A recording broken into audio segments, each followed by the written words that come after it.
Halo warga Nobar, kembali lagi di channel yang sama, masih di kasur yang sama bersama saya Tobi. Kali ini saya akan membawakan series Korea tahun 2026 berjudul The Wonderfools, menceritakan tentang sebuah organisasi rahasia yang puluhan tahun lalu menjadikan anak-anak yatim piatu sebagai bahan eksperimen untuk diubah jadi mesin perang. Setelah bertahun-tahun kemudian, anak-anak itu dewasa dan akhirnya muncul ke permukaan.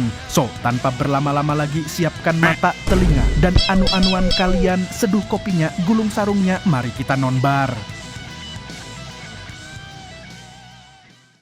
Berlatar tahun 99 di kota Haesong, Korea Selatan, di mana seorang wanita 27 tahun bernama Eun Chae-ni yang sedang memotong bawang baru saja mengalami hal yang sudah lama dia takuti.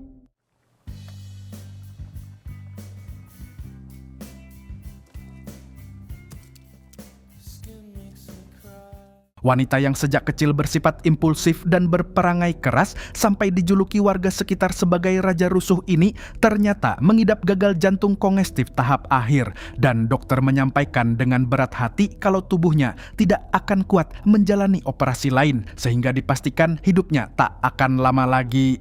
Keluar dari klinik dengan vonis seberat itu, Chae-ni langsung berpapasan dengan ormas fanatik yang sedang memprovokasi warga di pinggir jalan mengumumkan kiamat akan datang pada 31 Desember 1999 dan hanya orang yang beriman yang bakal selamat. Bukan menghindar, Chae-ni yang baru saja divonis mati malah balik menyerang. Dia kesal pada kemunafikan ormas yang sibuk takut kiamat, tapi bahkan Tuhan yang mereka sembah pun kelihatannya tidak peduli sama orang seperti dirinya yang sudah dapat vonis mati duluan jauh sebelum kiamat itu datang. Petugas ormas yang kelimpungan akhirnya membubarkan diri, tapi keributan Chae-ni masih jauh dari selesai. Tepat saat dia duduk menenangkan diri, seorang anak kecil yang sedang menikmati es krim lewat menghampirinya, dan tanpa ragu Chae-ni merebut es krim itu lalu memakannya di depan mata si anak sampai bocah itu menangis kencang. Chae-ni kemudian pergi seolah tak terjadi apa-apa. Melihat bocah menangis, seorang pemuda berkacamata yang bernama Lee Un-jong menenangkan bocil itu. Dari kejauhan dia pun memperhatikan Chae-ni untuk pertama kalinya, namun rekannya yang berdiri di sebelahnya langsung memperingatkan agar Un-jong tidak coba-coba mendekati wanita yang dijuluki si raja rusuh itu. Sementara itu, di pinggiran kota, seorang pemulung tua bernama Kim Bong-pal nekat menyusup ke sebuah lahan pengelolaan sampah yang sudah lama terbengkalai. Niatnya cuma mau mengambil sepeda bekas yang terkubur di sana, tapi malah terperosok jatuh ke dalam lumpur misterius di lahan itu, dan inilah yang terjadi.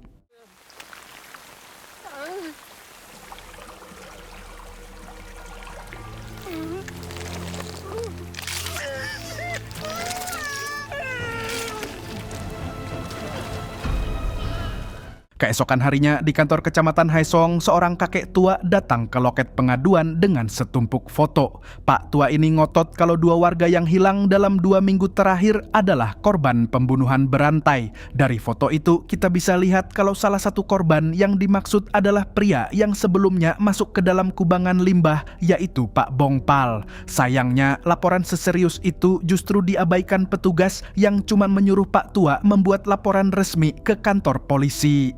Di waktu yang sama, seorang pemilik toko bunga bernama Son Gyong-hun masuk ke kantor kecamatan dan menarik nomor antrian.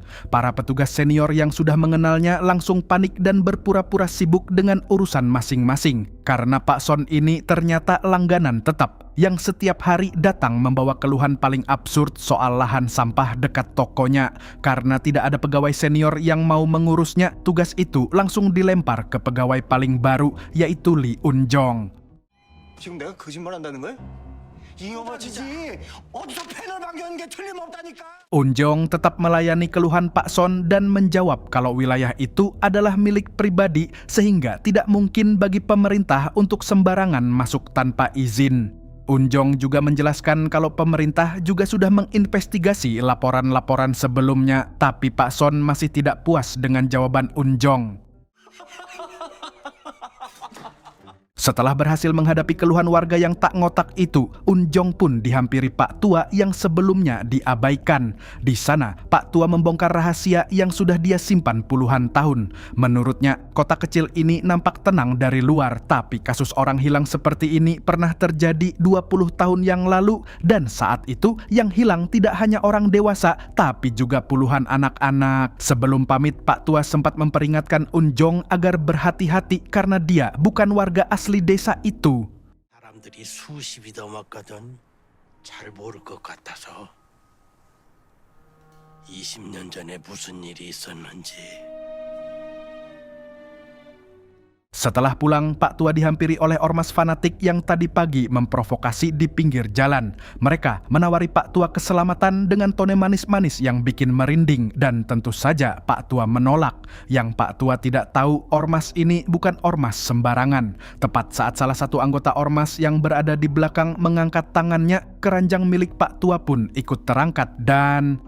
무슨 자꾸 꾸미는 거야 이거?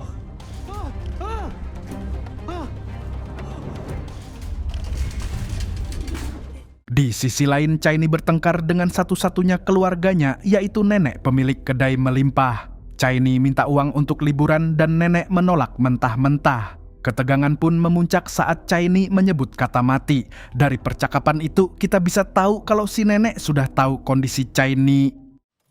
우리 집에서 죽는다는 말은 그긴 거 몰라? Karena permintaan baik-baik tidak digubris, Chaini mengunci diri di kamar dan menatap kolase impian perjalanannya ke Kilimanjaro dan Aurora. Lalu memutuskan akan pergi ke satu tempat sebelum dia mati. Dia membongkar celengannya dan memulai persiapan untuk kabur. Tentu saja itu tidak cukup, sehingga dia mendatangi dua orang yang lagi butuh uang juga. Pertama, teman lama bernama Kang Robin, pria pelupa yang sering dipanggil Chaini dengan julukan lemot, dan tabungannya sudah ludes karena atap kontrakannya yang bocor terus-terusan. Kedua, Pak Son, si pemilik toko bunga yang penjualannya anjlok karena bau busuk dari lahan sampah dekat tokonya. Sementara dia juga sudah janji mengajak ibunya liburan ke Hawaii saat ia berulang tahun ke-70. Setelah memastikan dua kandidatnya pasti tergiur, Chaini mampir ke toko kelontong dan diam-diam memborong pita perekat, tali, kantong, dan alat perekam. Warga pasar yang melihat Chaini belanja besar malah mengira nenek akhirnya kasih izin liburan untuk si Raja Rusuh. 이거 웬일이래? 그니까요.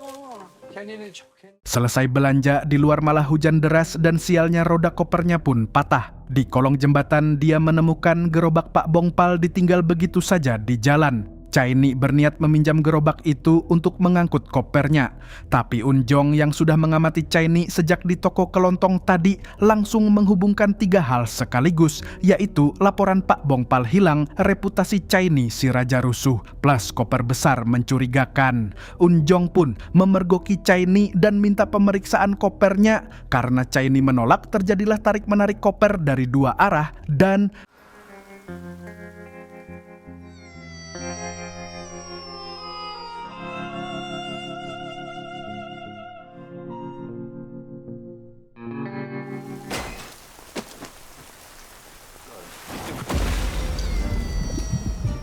Sadar dia salah tuduh, Unjeong memberi kartu namanya sebagai permintaan maaf. Tepat saat itu, telepon nenek masuk dan menyebut kartu nama Unjong yang tertulis kantor kecamatan. Nenek langsung curiga cucunya bikin onar lagi. Chaini menyuruh Unjong pergi sembari mencari alibi untuk neneknya. Dalam percakapan terakhir itu, nenek menolak izin liburan dengan alasan kondisi jantung Chaini. Yang membuat percakapan ini berbeda, nenek mengaku selama ini dia menjaga Chaini begitu ketat bukan karena malu, tapi karena dia masih menunggu Chaini kecil yang dulu manis dan bersemangat hidup untuk kembali muncul. 예의 바르고 뭐든 열심히 해도 이쁘더라. 기운 내서 열심히 사 다시 기어 나올 때를. 기다리지 마. 걔 죽어. Setelah pengakuan jujur itu, Chaini memilih jalan nekat. Dia mendatangi si lemot dan Pak Son, menawarkan masing-masing 60 juta rupiah untuk membantu satu tugas tanpa menjelaskan tugasnya apa. Karena dua orang itu juga lagi mendesak butuh uang, tanpa pikir panjang, mereka langsung setuju.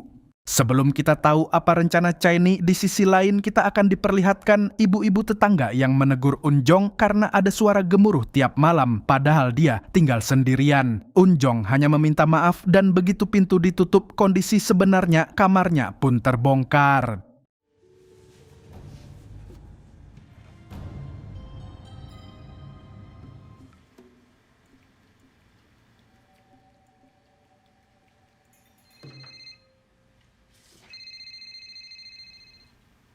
연락은 제 쪽에서만 한다고 했을 때 제가 알아서 합니다.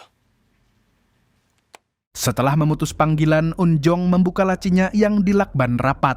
Di dalam ada arsip tebal yang mengungkap sesuatu jauh lebih besar dari kasus orang hilang biasa. Arsip itu memuat sebuah proyek bernama Proyek Wunderkinder. Kita akan diperlihatkan informasi subjek dengan nomor seperti 2415 dan 2915. Berita ledakan di panti asuhan Sweet Home 20 tahun lalu, eksperimen tidak manusiawi pada anak-anak plus 2 nama yang jadi otak di balik semua itu, yaitu Hawondo dan Choi Yong-jun, 2 ilmuwan yang dulu mengaku akan menyelamatkan umat manusia dengan menemukan cara mengendalikan penuaan sel.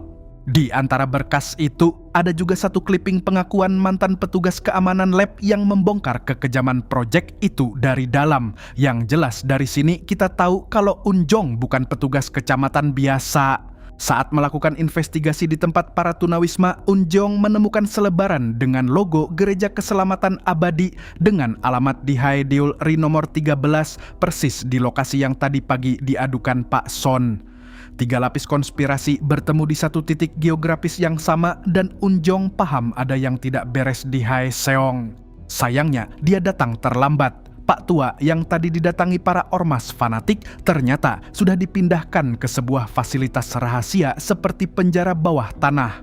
Dalam keadaan setengah sadar, Pak Tua bangun dan melihat di seberang ruangan ada sosok mengerikan berenang-renang di balik cairan hijau dan tak disangka dia mengenali wajah itu, yaitu Kim Bong-pal pemulung yang terperosok di awal film tadi.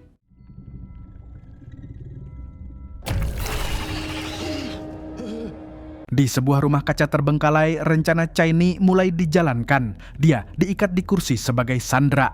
Pak Son dan Robin pakai tutup muka jadi penculik, kamera dinyalakan, lalu rekaman tuntutan tebusan 600 juta rupiah pun dimulai. Dan ya, Chai-ni berpura-pura diculik dan meminta tebusan ke neneknya untuk mendapatkan modal berlibur, sedangkan Pak Son dan Robin terpaksa menurutinya dengan iming-iming diberi jatah uang. Semua itu Chai-ni lakukan karena jika tidak sekarang, maka dia tidak akan sempat pergi kemanapun sebelum mati. Awalnya, semua berjalan sesuai skenario sampai napas Chai-ni mendadak berubah. 되는데?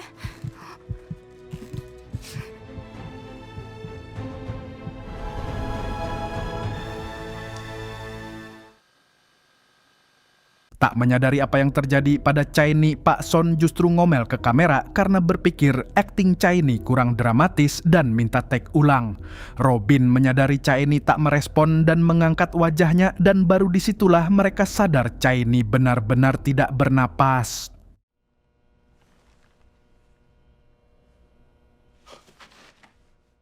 Di waktu bersamaan, nenek di rumah tidak bisa menghubungi Chai-ni. Firasatnya tidak enak, dia menelepon Pak Junmo, mantan polisi yang kini jadi detektif swasta langganannya untuk melacak lokasi Chai-ni. Kembali ke rumah kaca, Robin ngotot mau telepon ambulans, tapi Pak Son langsung memikirkan konsekuensi hukum. Mereka pakai tutup wajah, mengikat Chai-ni dan merekam tuntutan tebusan. Di mata polisi, semua bukti akan menunjuk mereka sebagai penculik dan pembunuh. Akhirnya, Pak Son mengusulkan satu opsi yang sama-sama mereka tidak suka, yaitu menyembunyikan mayat Chai-ni. 그래도 그건 아닌 것 같은데. 그러니까 버리자고.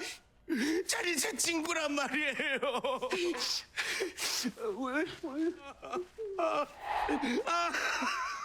Di tengah hujan, Robin dan Pak Son mendorong gerobak Pak Bong-pal yang sekarang berisi tubuh Chai-ni menuju lahan sampah liar di Haedeul Ri. Saat yang sama, di lokasi yang sama, ternyata Unjong juga sedang menyelidiki tempat itu. Unjeong langsung mengenali Pak Son sebagai pelanggan tetap loket pengaduan. Pak Son yang panik mati-matian menghalangi Unjong agar tidak melihat ke arah gerobak.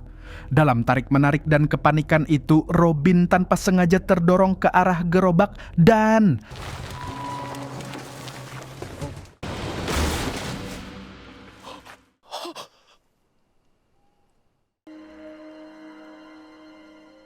Genangan lumpur yang menelan Chiny itu persis sama dengan tempat Pak Bongpal lenyap di awal cerita. Belum selesai kaget, pergulatan 3 orang berlanjut sampai Robin dan Pak Son juga ikut tercebur ke lumpur yang sama, sementara Unjong sendiri tetap berdiri kering di atas. Sambil tersengal-sengal dan tersedak, mereka berusaha menjelaskan kalau Chiny meninggal dengan sendirinya, bukan dibunuh.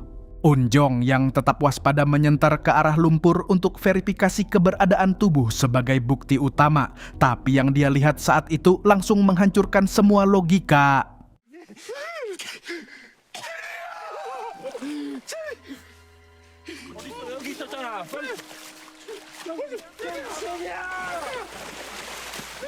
Karena tidak ada jawaban masuk akal, Unjong mau menelepon polisi.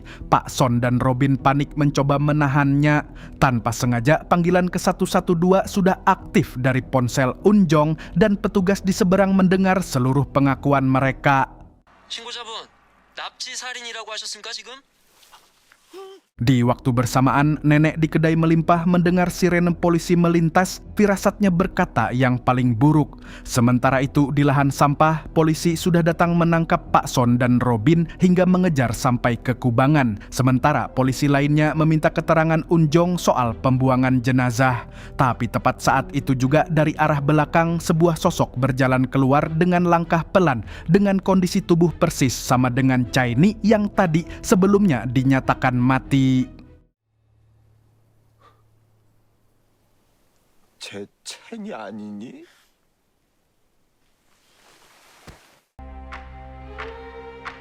나는 Sementara semua orang masih bingung dengan kemunculan Chiny dari kegelapan, kita akan dibawa ke sebuah lorong, tempat di mana Unjong menjebolkan koper Chiny sebelumnya. Satu detail kecil mengubah seluruh aturan main.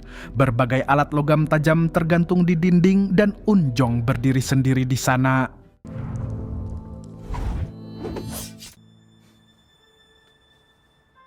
Ya, bisa kita lihat kalau ternyata Unjong menggerakkan benda tajam sehingga tidak menimpa Chiny, bahkan dengan kekuatannya dia memperbaiki talang air yang sebelumnya rusak.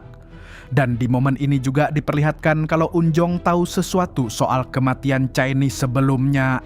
Di sisi lain, Pak Junmo sudah mengirimkan hasil pelacakan ponsel Chiny. Tapi yang muncul di layar GPS-nya mustahil lokasi Chiny terbaca di Pulau Jeju. Padahal dia belum pernah keluar dari Haesyong sejak umur 7 tahun. Nenek menolak hasil itu dan saat dia ke kamar Chiny untuk cari petunjuk, dia menemukan boneka beruang, buku tabungan, plus surat yang sudah disiapkan Chiny sebelum pergi. Setelah Pak Junmo lacak ulang, ternyata posisi Chiny bukan di Jeju, melainkan di Haedeolri. Tempat yang sama dengan TKP malam itu, mereka mengira kejadian sebelumnya hanyalah error sistem. Kembali ke lahan tragedi, polisi sekarang punya satu masalah besar. Korban yang dilaporkan dibuang ternyata berdiri sendiri dengan baik di hadapan mereka. Chiny langsung memerintahkan Robin dan Pak Son untuk satu instruksi penyelamatan, yaitu menyangkal tuntutan itu, dan Unjong yang nampaknya masih bermain aman, akhirnya menarik laporannya sendiri dengan alasan salah paham. Setelah lolos dari polisi, trio menepi untuk bertanya satu hal yang dari tadi mengganjal. Apakah Chiny benar-benar mati malam itu atau cuma pingsan? Chiny sendiri tidak yakin karena dalam keadaan tidak sadar, dia merasa berada di sebuah tempat yang sangat berangin dan dingin dengan seorang perempuan asing yang memanggilnya dari kejauhan dengan panik, memintanya keluar dari lorong berbahaya. Entah kebetulan atau tidak, ini adalah saat yang sama ketika Pak Junmo mengirimkan hasil GPS saat Chiny berada di Pulau Jeju. Belum selesai mereka membahas itu, percakapan berubah serius saat menyinggung apa yang bakal terjadi kalau nenek tahu semuanya. Sayangnya, percakapan ini langsung disambut realita karena nenek ternyata mendengar semuanya.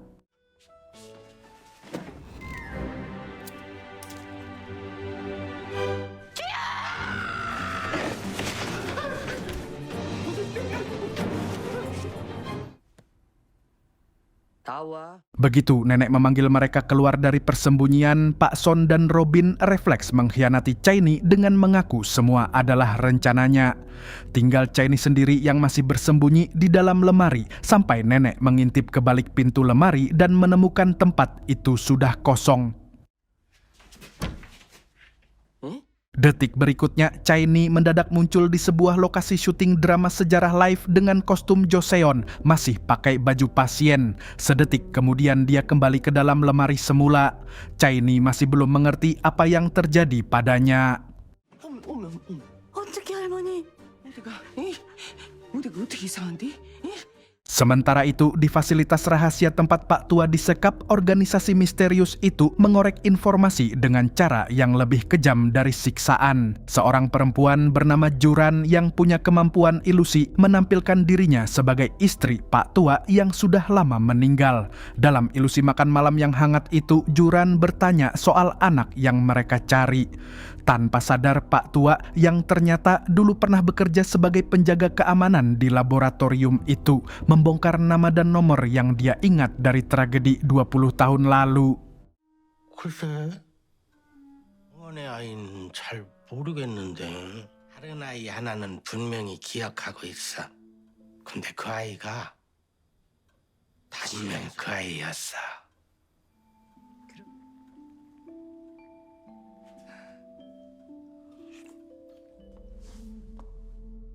들었어? Sebutan nomor 3972 itu langsung membawa kita ke 20 tahun lalu di Lab Hawondo, tempat puluhan anak yatim piatu dijadikan subjek Project Wunderkinder. Di sana, seorang anak laki-laki ditanya soal keluarganya dan dia bahkan tidak ingat wajah ibu dan ayahnya sendiri. Saat eksperimen yang menyakitkan bikin kekuatannya lepas kendali, seorang anak menyelamatkannya dan mengatakan untuk tidak perlu mengkhawatirkannya karena dia tidak bisa mati, kemudian memintanya untuk fokus.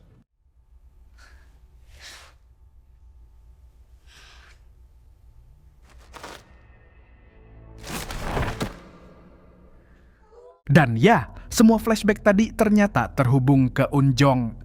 Dia terbangun di apartemennya dengan benda-benda di sekitarnya masih beterbangan. Pikirannya cuma fokus pada satu hal, anak keabadian yang dia ingat adalah anak laki-laki, sementara Chiny adalah perempuan. Berarti Chiny mungkin bukan orang yang dia cari. Di sisi lain, nenek membawa Chiny untuk pemeriksaan medis, khawatir kondisi jantungnya makin parah. Tapi hasil pemeriksaan di klinik justru membuat sang dokter terkejut.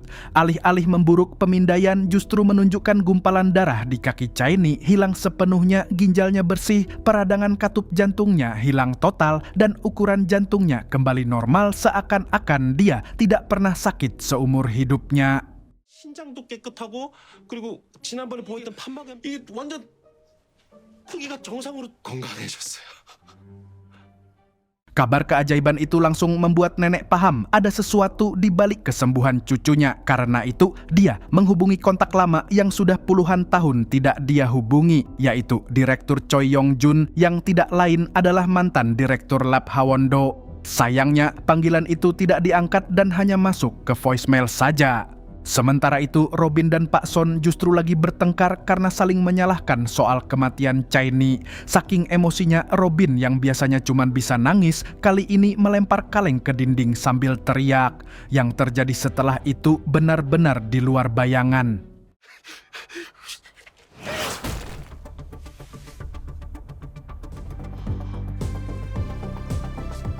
Di sisi lain, Pak Son juga mulai mengalami hal aneh. Saat pulang ke rumah, dia sadar tangannya tidak bisa lepas dari pintu kulkas. Hingga gelagat anehnya itu membuat putrinya makin risih padanya.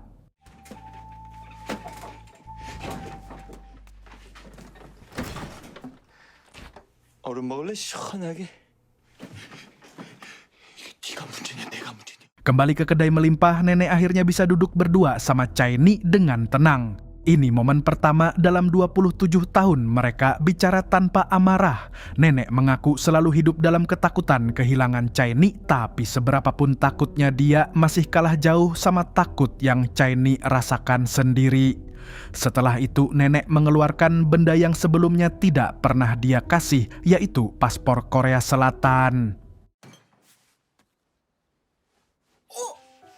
Dengan paspor di tangan, Chaini mulai menikmati tubuh sehatnya untuk pertama kali dalam hidupnya. Tapi di tengah kebahagiaan itu, dia masih dihantui sosok perempuan asing yang dia lihat saat dia mati. Chaini memaksakan logika untuk menerima itu cuman halusinasi karena kekurangan oksigen. Tapi tidak butuh waktu lama, masalah baru datang langsung di kedai melimpah. Unjong datang dan menanyakan hal yang tak masuk akal. 아니면 또 죽어본 적 있어요? 아하, 남의 가방을 작사를 내시더니 되면 그게 비밀이야? 어? 분더킨더라고 알아요? 왜 자꾸 그러세요? 아무 일도 없었다는데. Setelah Unjong pergi, Chaini baru ingat ada bukti besar yang mereka tinggalkan di rumah kaca, yaitu camcorder berisi rekaman kematiannya yang belum dihapus. Chaini langsung bergegas menuju rumah kaca. Yang mereka tidak sadari, Unjong ternyata diam-diam mengikuti Chaini dengan satu kesimpulan yang sangat mengerikan di kepalanya. Karena dia tidak bisa membuktikan kekuatan Chaini dengan dialog, dia memutuskan membuktikannya dengan cara yang jauh lebih ekstrim. 다시 살아날 기회를 만들면 된다.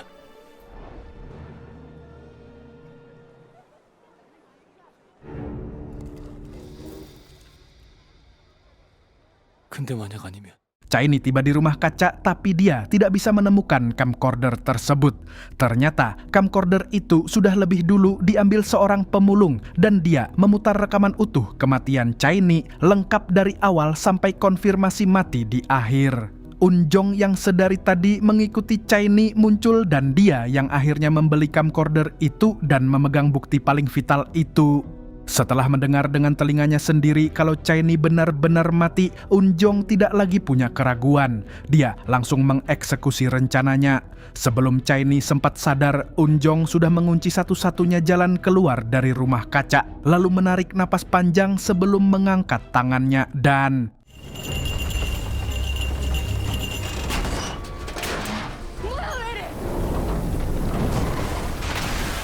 Di waktu bersamaan, Pak Son tiba di lokasi dengan kendaraannya, tapi alih-alih bisa menolong, dia justru terjebak di mobilnya sendiri karena tangannya tertempel di setir dan ponselnya yang dia pegang ikut menempel di tangan satunya. Dari kaca depan, Pak Son juga menyaksikan sesuatu yang baru pertama kali dia lihat seumur hidup. Sebuah rumah kaca seukuran gedung yang runtuh sendiri tanpa ada yang menyentuhnya. Tepat saat satu panel besar mau menimpa kepalanya, tubuhnya menghilang dari rumah kaca.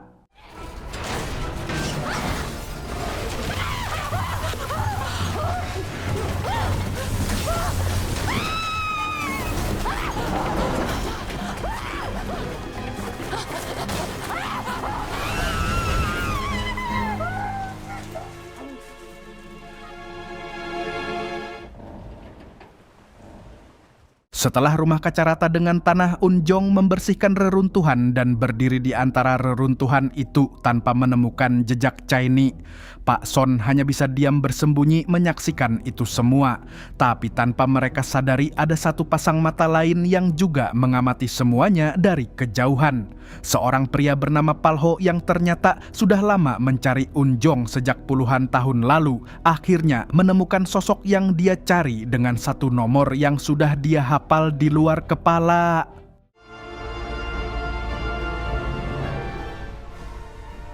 나도 뭘 찾나 보네. Unjong juga akhirnya menyimpulkan kekuatan Chaini bukanlah kemampuan untuk hidup kembali, melainkan kemampuan untuk berpindah tempat. Sayangnya, dia terlambat sadar karena Chaini sekarang berada tepat di kapal tua yang dipenuhi bandit bersenjata yang sama bingungnya dengan dirinya. Tepat saat jari penembak menekan pelatuk dan peluru hampir menembus tubuhnya, Chaini berhasil memicu kembali kemampuan teleportasi otomatisnya dan...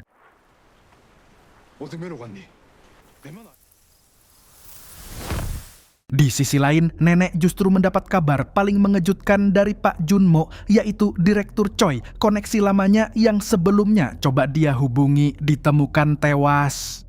Pak Junmo menjelaskan surat terakhir yang ditinggalkan Direktur Choi justru menyanjung Hawondo dan membersihkannya dari semua tuduhan masa lalu. Bagi nenek, ini sangat janggal karena dia benar-benar tahu Direktur Choi adalah orang yang seperti apa. Dan yang sebenarnya terjadi adalah seperti ini. Di sebuah villa terpencil milik Direktur Choi, telepon dari nenek ternyata tidak dijawab karena alasan yang mengerikan. Sebuah kendaraan tiba di depan villa dan yang datang ini bukan tamu sembarangan. Dia adalah Hawondo, mantan atasan Choi sekaligus dalang proyek Wunderkinder. 죄를 지은 건 바로 당신들입니다. 주은정 맞으면 대답하세요. 선식당. Untuk memahami motif yang lebih dalam, kita perlu tahu kenapa Wondo bisa berkeliaran lagi padahal seharusnya masih di penjara. Beberapa minggu sebelumnya, Wondo yang dikira sudah dihukum mati ternyata masih bisa menerima tamu, seorang pria tua berwibawa yang membawa Alkitab dan menawarkan keselamatan. Tapi Wondo dengan kesombongannya menolak iman itu dan menawarkan bukti yang menurutnya lebih nyata, yaitu anak keabadian yang dulu pernah dia ciptakan di laboratoriumnya. Dia akan membuktikan bahwa manusia bisa hidup abadi atas kehendaknya. Hingga akhirnya kesepakatan pun terbentuk. Kebebasan Wondo bergantung pada kemampuannya membuktikan keberadaan anak yang konon tidak bisa mati itu. 모든 바라는 것들의 실상이요. Sementara di markas Wondo, ketiga anak hasil eksperimennya yaitu Palho, Juran, dan Horan sedang berkumpul. Palho melapor bahwa Unjong, si subjek nomor 3972, ternyata masih hidup dan sedang mencari si anak keabadian. Selain itu, sekarang ada 3 mutan baru yang masih berkeliaran yaitu trio Chaini, si lemot, dan Pak Son. Mendengar laporan itu, sang ayah langsung memerintahkan ketiganya untuk segera menangkap target-target itu. Di sisi lain, Chaini terbangun di rumah Robin dan terkejut dengan lubang besar di dinding rumah itu. Disinilah trio mulai menyadari kalau mereka masing-masing punya kemampuan khusus. Saat ketiganya akhirnya bertemu, mereka mulai saling menceritakan kekuatan masing-masing sambil saling ngatain seperti biasa. Tapi perbincangan jadi serius saat Pak Son mengungkapkan rumah kaca yang hancur itu sebenarnya sengaja diruntuhkan oleh Unjong dengan kekuatannya. Mendengar itu, Chaini langsung mendatangi Unjong di kantor kecamatan dengan amarah dan menuntut penjelasan langsung. Tapi Unjong bersikeras memakai prosedur loket pengaduan untuk menyangkal semuanya.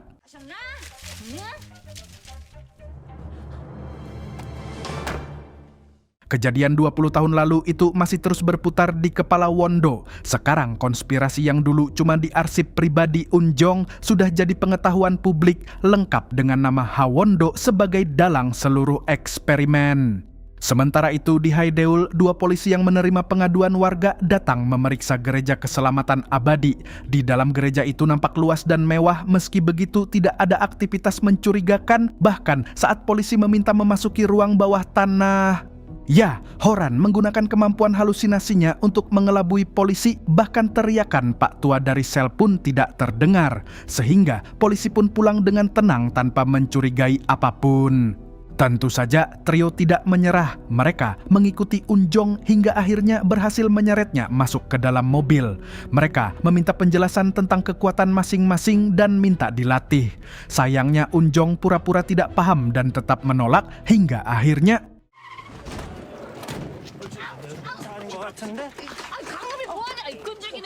Tapi tepat saat trio mau meninggalkan Unjong, mobil polisi dari arah seberang mendadak lepas kendali. Penyebabnya, salah satu polisi yang tadi masuk gereja, tubuhnya mengalami mutasi setelah terkena paparan zat di sana. Dan inilah yang terjadi selanjutnya. Dan disinilah terjadi rangkaian penyelamatan paling berantakan sepanjang masa. Awalnya, mereka berhasil mengeluarkan 1 polisi, tapi kejadian aneh mulai terjadi saat mau menyelamatkan polisi kedua, tubuhnya licin dan lembek seperti agar-agar akibat mutasi. Saat itulah untuk pertama kalinya kekuatan Robin keluar dengan benar. Dia mampu mengangkat bagian belakang mobil hingga sang polisi berhasil diselamatkan.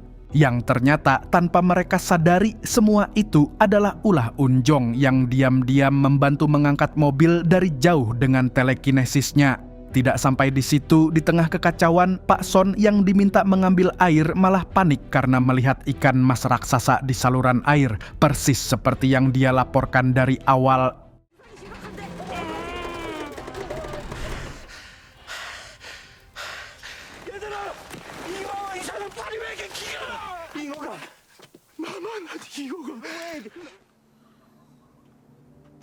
Setelah api dipadamkan, tangan Pak Son dan Robin mendadak menempel kuat di bodi mobil dan sialnya mobil itu kembali terbakar. Un Jeong mencoba menyelamatkan keduanya, tapi hanya Robin yang bisa terlepas dan di detik-detik terakhir itulah Robin akhirnya benar-benar bisa menguasai kekuatannya.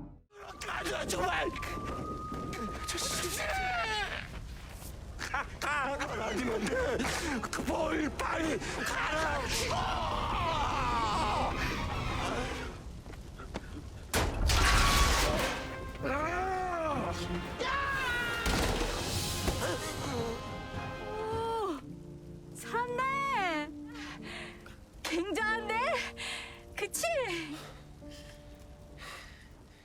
Setelah euforia jadi pahlawan jalanan, trio mencoba mengecek kondisi dua polisi yang mereka selamatkan, berharap bisa dapat hadiah penghargaan. Tapi di rumah sakit tidak ada catatan masuk, bahkan di kantor polisi pun laporan kecelakaannya tidak ada. Mereka baru paham paramedis yang menjemput dua polisi tadi sebenarnya bukan paramedis sungguhan, melainkan kaki tangan organisasi yang sengaja menghapus jejak.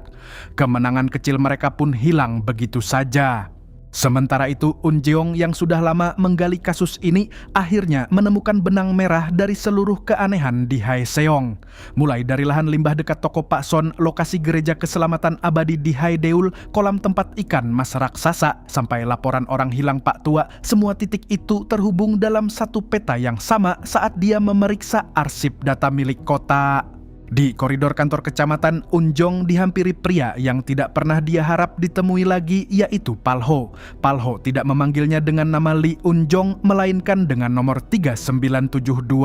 Di sini Palho mengungkapkan kalau dia membela Wondo sebagai sosok ayah yang menyelamatkan mereka, sementara Un Jeong menjawab kalau Wondo bukan ayah dan bukan penyelamat, melainkan ilmuwan yang mengubah anak-anak jadi monster. 기적이니까 기적의 아이라고 우리는.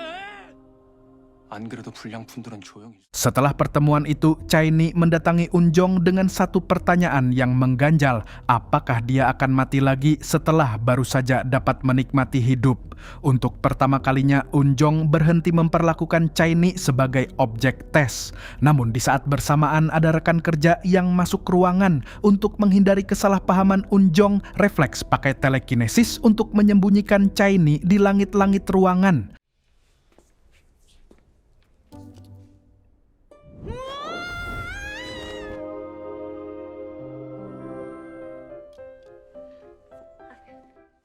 Setelah aman, Un Jeong akhirnya mengakui kekuatannya dan memberi Chaini jaminan yang dia butuhkan.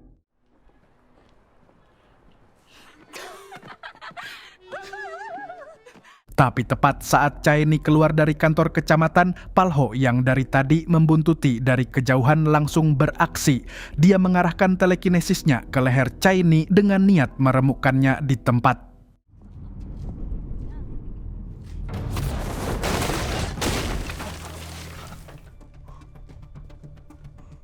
Begitu tahu Chaini sudah jadi target Palho, Un Jeong berubah pikiran. Dia memutuskan untuk menjadikan Chaini rekan kerja lapangan supaya dia bisa mengawasi langsung tiap pergerakan musuh yang mendekat. Setelah itu, Chaini resmi mengenakan rompi kerja sementara di kantor kecamatan sambil memanggil Un Jeong dengan sebutan guru. Nenek bahkan menyiapkan kue beras untuk merayakan momen pertama cucunya punya pekerjaan. Tapi tepat saat itu juga dia sudah kedatangan tamu yang sudah puluhan tahun tidak pernah dia temui.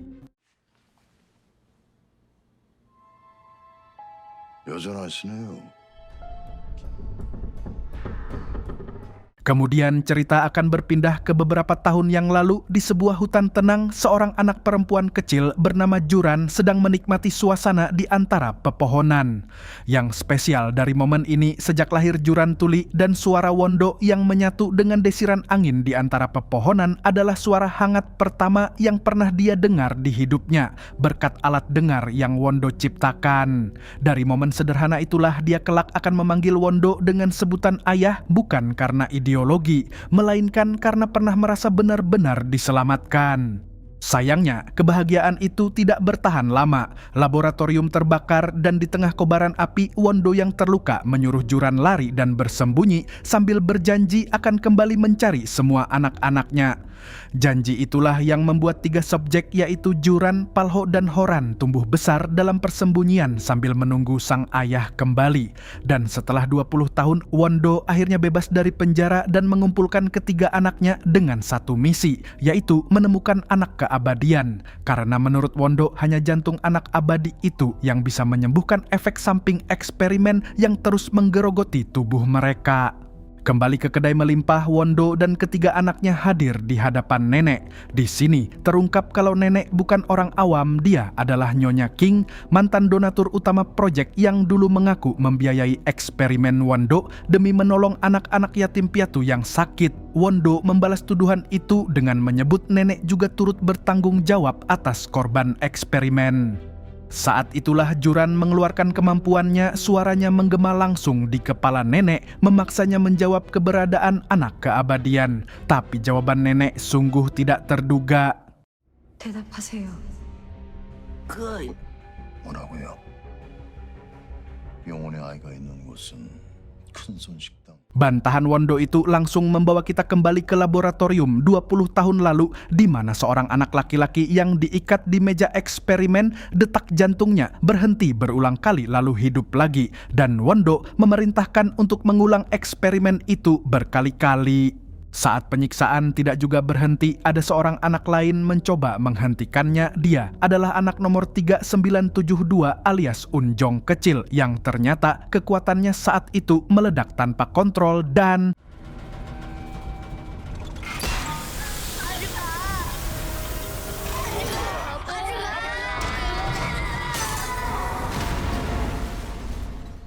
kenangan itu pun membuat Unjong terbangun dari mimpi buruknya dengan benda-benda di apartemennya beterbangan tak terkontrol.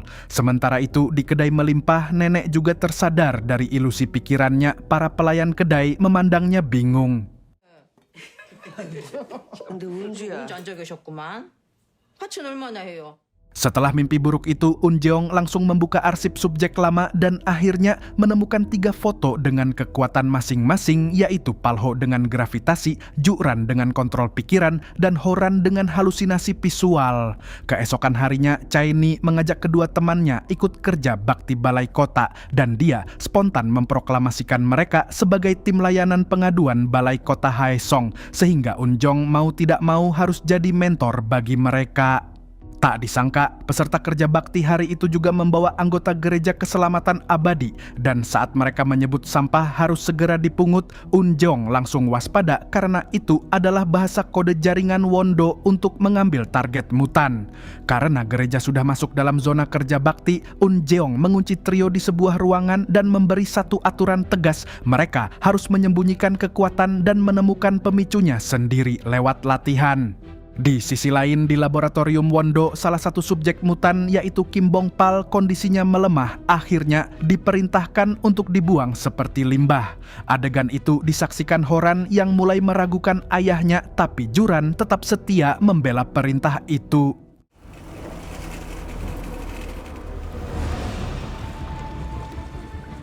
Sementara itu di kedai melimpah, sosok Pak Junmo sedang bersama nenek memeriksa rekaman CCTV yang memperlihatkan Chaini melakukan teleportasi saat hendak ditangkap Wondo. Tapi nenek yang teliti mendadak curiga karena Junmo memanggilnya dengan sebutan Bukim, bukan nenek seperti biasanya. Sosok di depan nenek pun akhirnya membuka identitas aslinya. Dia adalah Horan, dan dengan kemampuan halusinasi yang dia punya, dia bisa menyamar jadi siapapun yang dia mau. Horan lalu menuduh nenek dengan kepalan emosi yang dia simpan 20 tahun bahwa nenek sengaja meninggalkan Wunderkinder mati di kebakaran lab dan hanya menyelamatkan anak keabadian. Horan lalu mencoba memanipulasi nenek dengan halusinasi lagi dan terus mengancamnya. 네 눈에는 내가 썩 괜찮은 데 있어. 비가 맞아서. Tanpa Horan sadari, sambungan telepon masih terhubung dari tadi dan Junmo asli sudah mendengar semua percakapan itu. Dia pun langsung bergegas mencari keberadaan Chaini. Sementara di lokasi kerja bakti Unjong yang sengaja sendirian dihampiri seorang tetua gereja keselamatan abadi. Tetua itu berbicara soal hari kiamat yang sudah dijanjikan oleh gembala mereka yang tak lain adalah Kim Palho. Saat para umat di sekitar mulai berlutut, benda-benda berat di lapangan rongsok mulai bergetar dan melayang sendiri. Mereka mengira itu mukjizat. Padahal itu sebenarnya kekuatan gravitasi Palho yang sedang menargetkan satu orang, yaitu Unjong.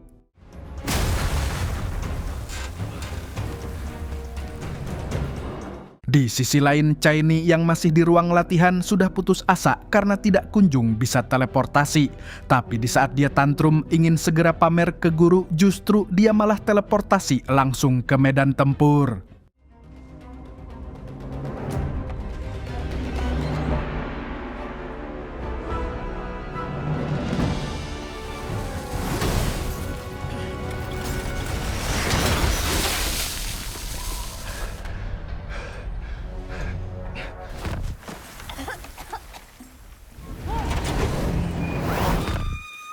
알지. 다짜고짜 그렇게 위험하다고 하면은 나 누구라니?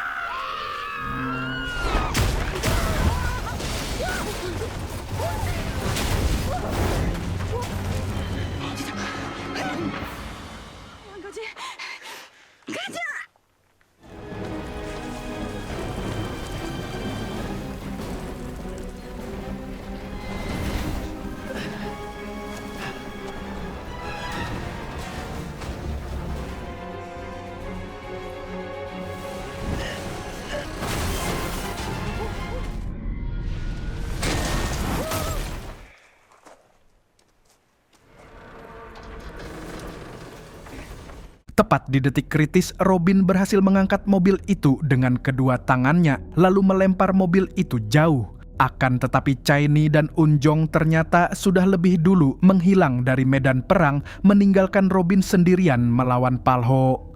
Palho mencoba menyerang Robin dengan teknik gravitasinya, tapi anehnya 왜 그러시는 거예요?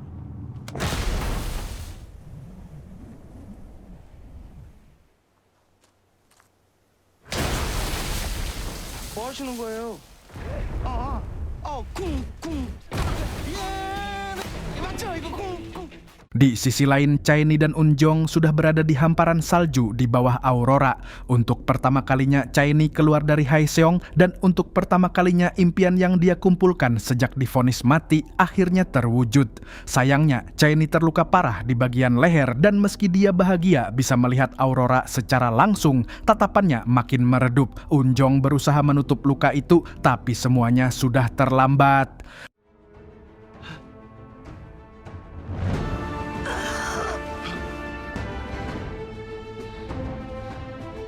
Dan ya, Chaini kembali bernafas dan hidup lagi seperti yang sudah terjadi di awal film ini. Tapi seketika itu juga Unjong kehilangan kesadarannya karena terlalu banyak menggunakan kekuatannya. Dan ketika kembali ke tempat semula, tempat itu sudah sepi, tersisa Robin yang juga pingsan di sana. Sementara itu, di markas Wondo, Palho terbaring lemah di ruang perawatan, tubuhnya menanggung efek samping dari pertarungan di lapangan rongsok tadi. Dari sini, kita pun tahu kalau ternyata kekuatan itu bisa membunuh para penggunanya. Juran yang paling khawatir, dia langsung menegur Palho yang dianggap terlalu nekat.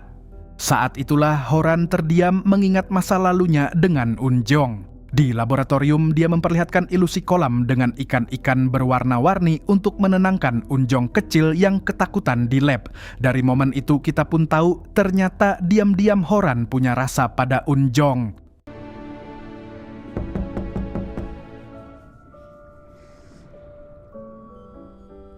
Unjong yang pingsan akhirnya berhasil dibawa pulang ke kamarnya. Chaini dan Robin pun merawatnya dan membantu merapikan kamarnya. Tapi yang mereka temui justru pemandangan yang aneh. Kamar itu nyaris tidak ada barang pribadi, tidak ada foto, tidak ada kenangan, seperti tempat tinggal orang yang tidak pernah punya kehidupan. Yang lebih mengejutkan, saat mereka memeriksa tubuh Unjong, ditemukan banyak bekas luka di tubuhnya yang sekaligus jadi bukti penderitaan masa kecil Unjong. Malam harinya, Chaini akhirnya mengetahui trauma masa kecil Unjong saat tiba-tiba benda-benda di kamar berterbangan dan Unjong memanggil ibunya dalam mimpi.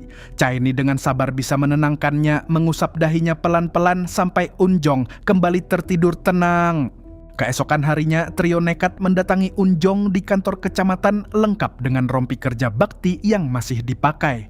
Para staf senior pun kesal karena trio dianggap mengganggu dan akhirnya Unjong terpaksa membawa mereka bertiga pergi. Di ruang latihan, Unjong pun memberi pelatihan paling dasar di mana trio harus menemukan tombol rahasia masing-masing, kapan kekuatan aktif dan apa pemicunya. Robin sadar kekuatannya aktif ketika kesal dan dihina. Pak Son tubuhnya menempel saat dia berbohong atau gugup dan Chaini curiga kekuatannya terkait detak jantung.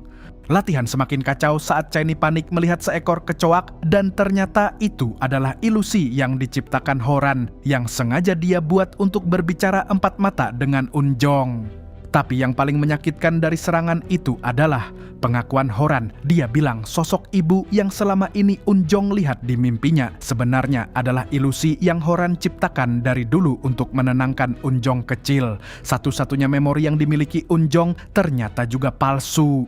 어떤 엄마 사실 근데 날 무시해. Setelah berhasil menyingkirkan Horan, Unjong tidak bisa lagi menahan informasi yang dia simpan dari awal.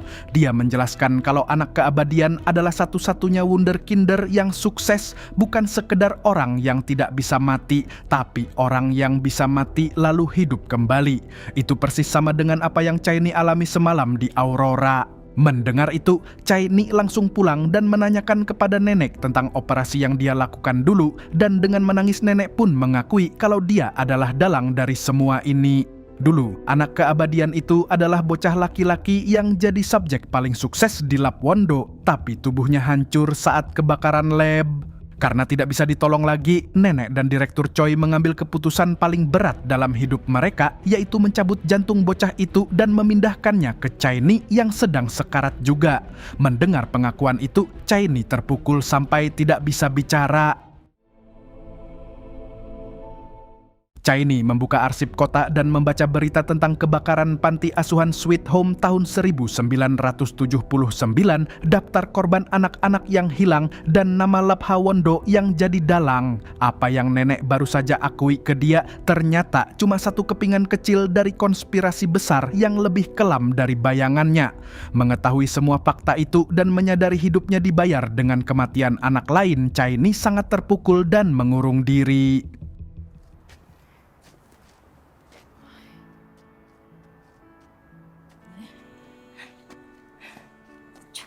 아직까지 꽤 뭐라고.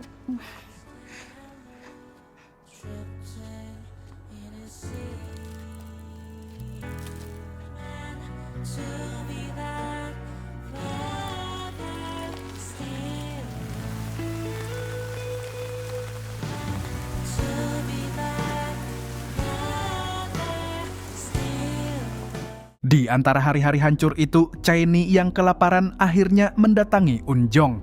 Di pertemuan itu, Chaini mengungkapkan beban yang dia rasakan bahwa orang paling bijak yang dia kenal di dunia ini, yaitu neneknya sendiri, justru pelaku kejahatan yang menyelamatkan dia. Sementara itu Unjong dengan ekspresi datar justru hanya meminta Chaini tidak perlu memikirkan hal seperti itu. Dari pesan singkat itu, Chaini paham yang dilakukan nenek selama ini adalah kepedulian yang benar-benar tulus. Ia hanya ingin cucunya hidup. Chaini pun pulang dan berbaikan dengan neneknya. Mereka berdua sepakat menebus dosa bersama-sama. Tapi karena Chaini masih canggung dengan neneknya, dia pun memutuskan untuk menginap di kamar Unjong, dan dari sinilah kamar Unjong akan mulai terisi dengan kenangan-kenangan hangat. 그걸 여기서 하는 걸까요?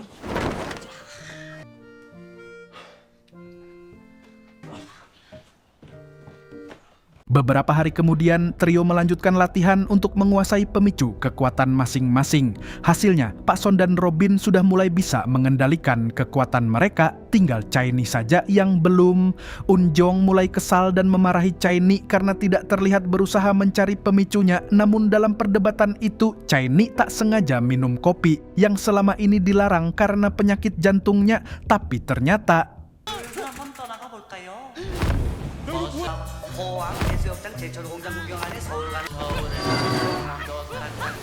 Unjeong yang ingin mengetahui batas-batas kekuatan Chai Ni mulai melakukan percobaan lanjutan berapa miligram kafein yang dibutuhkan dan apakah Chai Ni bisa membawa orang lain ikut. Sayangnya saat dia bergandengan tangan untuk uji coba, Chai Ni yang masih kesal karena dimarahi sengaja meninggalkan sang guru di lokasi acak.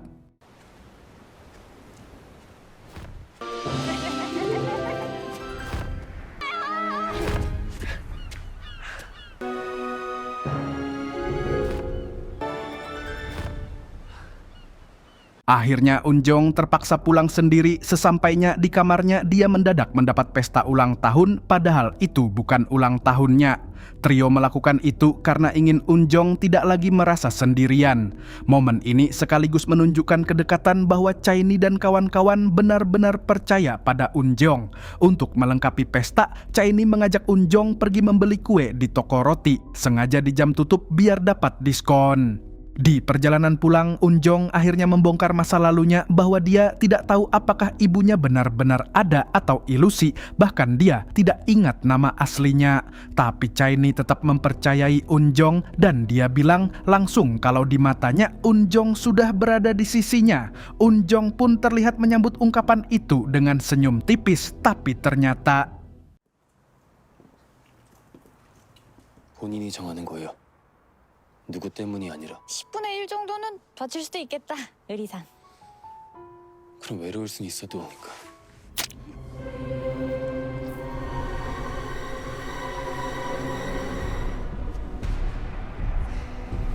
종잡을 수 없는 기분과 마음에 다시 돌아오지만 딱 그 자리는 아니에요. 심장의 주인은 그 아이가 아니야. 제자리 더 없네. 주의 상황이나.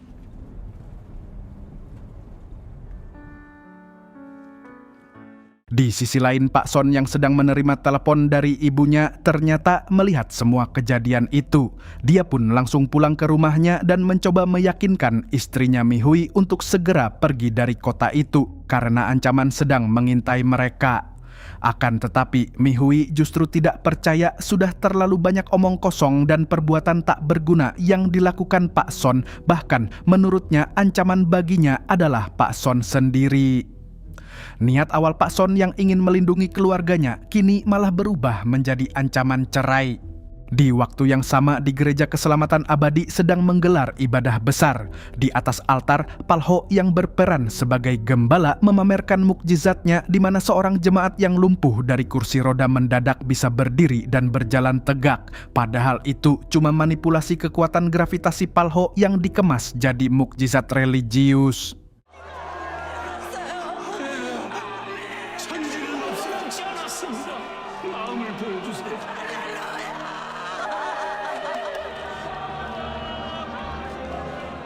Sialnya, semakin sering Palho menggunakan kekuatannya, semakin parah efek samping yang dia dapat.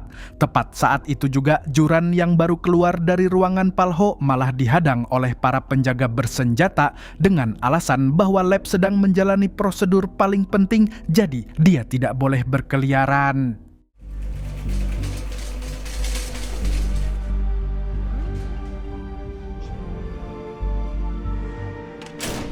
Dan seperti yang sudah kita duga, prosedur yang dimaksud adalah pemindahan Chai Ni. Di laboratorium itu, Wondo membuktikan keabadian Chai Ni dengan cara menyayat tangannya dan luka itu menutup sendiri dalam hitungan detik. Setelah konfirmasi, Wondo memerintahkan stafnya untuk tidak ragu memberi Chai Ni dosis maksimal, tapi sebelum dosis itu sempat masuk tiba-tiba. 없냐고. 잠깐만. 생각할 시간.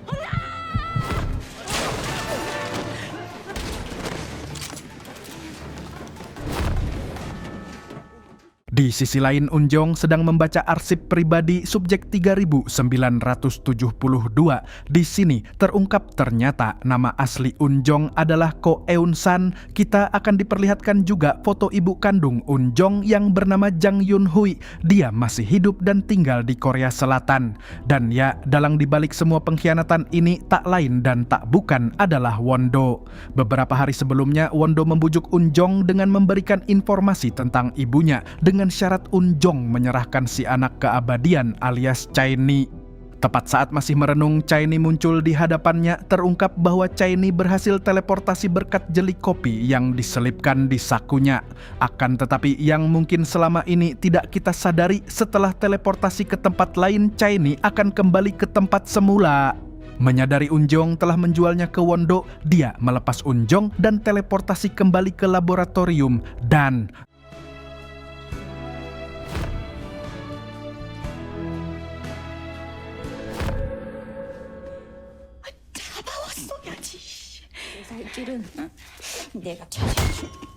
di meja operasi, Won-do mengungkapkan jika Chae-ni rela berkorban, efek samping pemilik kekuatan bisa dihilangkan dan banyak orang bisa selamat termasuk Unjong. Menegaskan bahwa tindakan Won-do lebih mulia daripada neneknya yang hanya peduli pada satu orang sakit. Bersamaan dengan itu, suara juran menggema di kepala Chae-ni mengikis sisa-sisa kepercayaan diri yang masih dia miliki dan semakin meyakinkan dirinya bahwa memang dia tidak pantas untuk tetap hidup di dunia itu.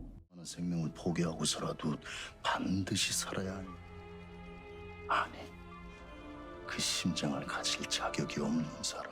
Sementara itu, Robin dan Pak Son akhirnya bertemu kembali. Pak Son mengaku dia menyaksikan penculikan. Awalnya Robin tak percaya, tapi saat tangan Pak Son tidak menempel waktu dia mengatakan itu, Robin pun percaya. Tapi saat Robin hendak menghampiri Unjong, Pak Son justru menghalanginya dan mengejek Robin. Dan dari situ terkuak masa lalu Robin yang ternyata dulunya adalah korban bully. Tapi Chae-ni justru ikut makan bekal Robin sambil mengganggu suasana. Dan ternyata kehadiran Chae-ni inilah yang membuat para pembuli menjauh dari Robin. Karena Chae-ni punya pelindung berkat penyakit jantungnya yang membuat dia tidak boleh diganggu sembarangan. Kenangan itulah yang membakar semangat balas dendam Robin. Dia mendatangi Unjong yang sedang berkemas dan dengan kekuatan barunya yang sudah meningkat, dia pun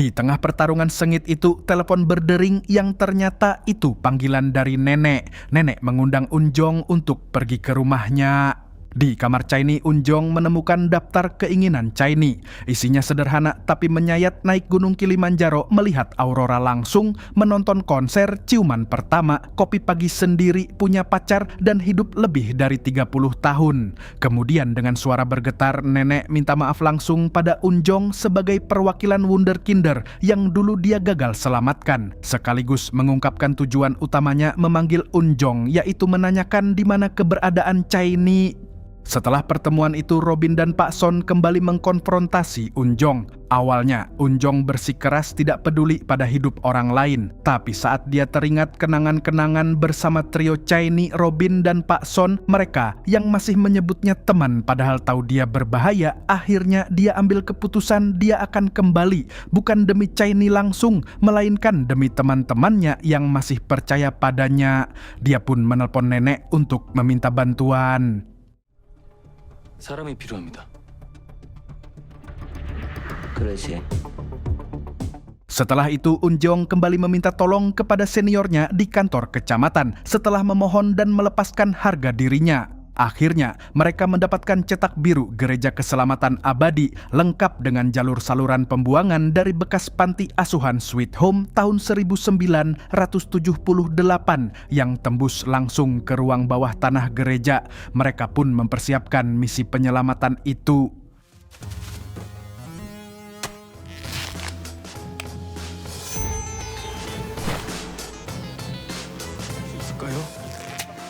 시끄럽고 Sementara di sisi musuh, Juran yang dari tadi dilarang masuk lab mulai curiga ayahnya menyembunyikan sesuatu. Dia mencoba memakai kemampuan kontrol pikirannya untuk memaksa Wondo menjawab. Tapi Wondo sadar dan langsung membalik tekanan itu dengan khotbah tentang iman, lengkap dengan ancaman bahwa keraguan terhadap ayah bisa merusak tulang Juran dari dalam. Tepat di saat itu juga di luar gereja, 200 warga yang dimobilisasi nenek mulai berdemo dengan tuntutan bahwa gereja keselamatan abadi adalah sekte ilegal. Di sela kekacauan itu, Unjong pun menjalankan rencananya untuk menyusup lewat saluran bawah tanah dibantu oleh Pak Junmo. Dan sebelum berpisah, Junmo itu memperkenalkan diri sebagai subjek 4204, salah satu korban wunderkinder yang dulu berhasil kabur saat kebakaran lab tahun 1978.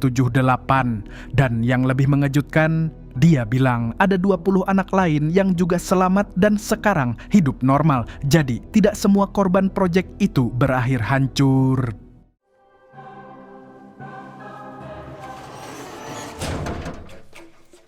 Dengan sedikit kacau, mereka pun berhasil masuk ke laboratorium melalui saluran bawah tanah. Pak Son yang dulu malu pada kekuatan lengketnya, sekarang justru memakainya secara taktis. Dia pun melumpuhkan penjaga satu persatu.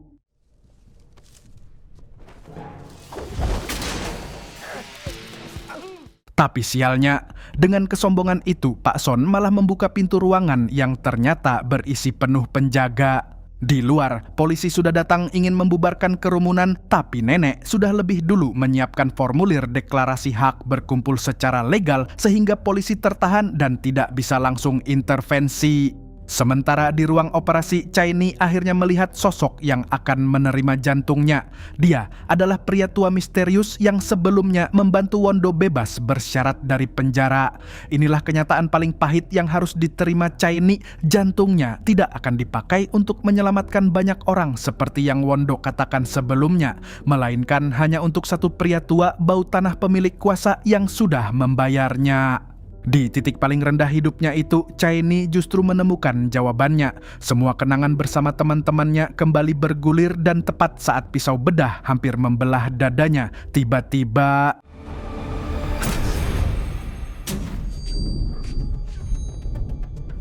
내 편?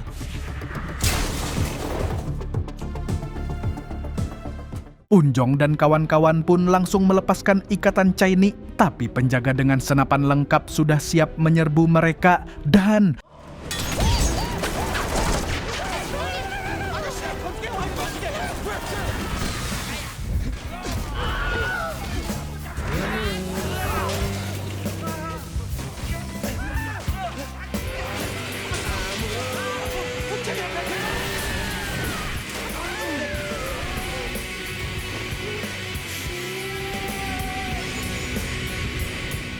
setelah pertarungan yang sangat seru itu, akhirnya Chaini dan Unjong bisa berbicara empat mata. Alih-alih meminta maaf, Unjong malah melakukan hal ini.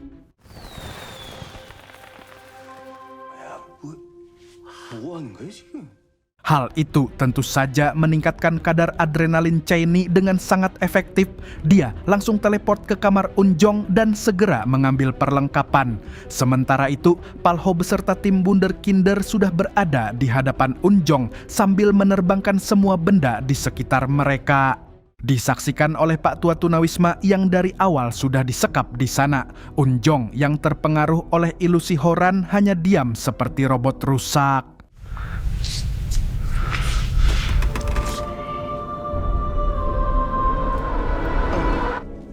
충전식이라더니 설마 지금 배터리 나간 거예요? Karena sang guru sudah tidak bisa membela diri, Robin yang biasanya cuma jadi bahan ejekan, kini berdiri menghadang Palho. Dengan santainya dia menyisipkan tangannya ke tepukan Palho, sebuah gerakan yang membuat serangan remukan gravitasi Palho tidak bisa berfungsi.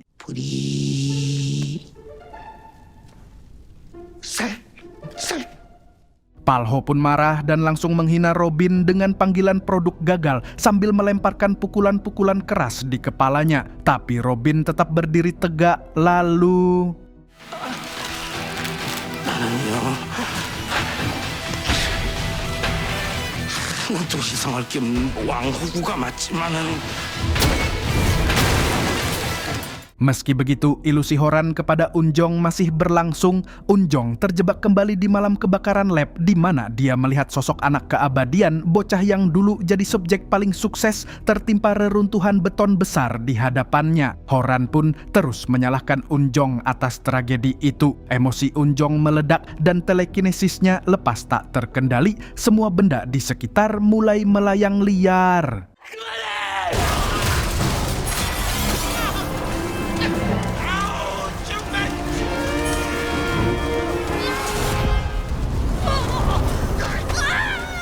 Chaini yang baru kembali dari teleportasi pun ikut terpental. Meski terluka, Chaini nekat mendekati Unjong dan dia berhasil meraih dan menenangkan sang guru. Di momen itu, Unjong kembali melihat sosok anak keabadian, tapi kali ini sosok itu tersenyum menandakan semuanya sudah selesai dan dia bisa hidup tenang sekarang.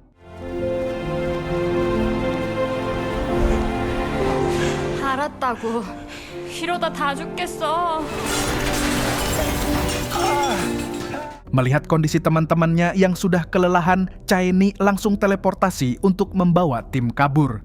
Tapi sialnya, Pak Son justru tertinggal karena kekuatan lengketnya aktif tanpa disengaja. Gara-gara Pak Son, Chaini jadi tidak fokus dan teleportasinya hanya membawa mereka ke chapel gereja. Mau tidak mau, Chaini harus kembali untuk mencari Pak Son. Di saat itulah, Chaini tidak sengaja menyaksikan eksperimen gila Wondo. Gagal mendapat jantung Chaini, si pria tua bau tanah memerintahkan bawahannya untuk menghabisi Wondo. Tapi Wondo ternyata sudah mengantisipasinya. Dia menawarkan serum yang diekstrak dari darah Chaini. Wondo mengungkapkan serum itu memang belum bisa membuatnya hidup abadi, tapi bisa jadi booster untuk regenerasi sel. Serum itu memang bekerja, kondisi medis pria tua itu mendadak sehat, napasnya lega, bahkan tubuhnya nampak kembali muda. 힘이 느껴져. 역저가 뛰는 순간이야! 그래프가 튀는데요. 심장이 왜 이러지? 너무 가동돼.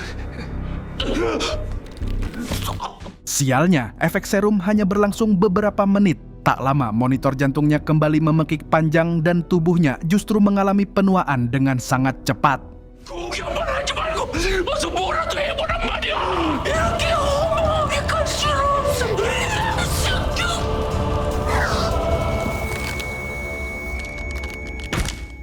Juran segera mempengaruhi semua tentara yang ada di sana sehingga mereka langsung pergi keluar ruangan. Wondo yang baru saja membunuh sponsornya justru merasa senang karena baru saja mendapat hasil eksperimen yang sangat berharga. 그러려면 그 아이의 피가 더 필요해. Chaini yang mengintip di ruang sebelah pun ketahuan. Untungnya tepat saat sebelum Palho menghancurkan tubuhnya, dia sempat teleportasi.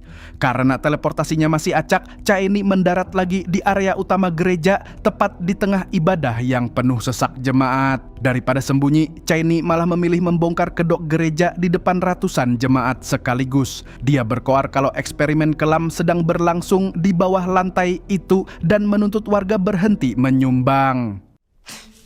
헌금들 많이 하셨나봐. 지금 여기 밑에서 못된 실험하는 건 다들 알고 계시라? 지겨워 죽겠어도 계속 살아야 돼. 돈 내지 마! 빨리 돌아가시라고!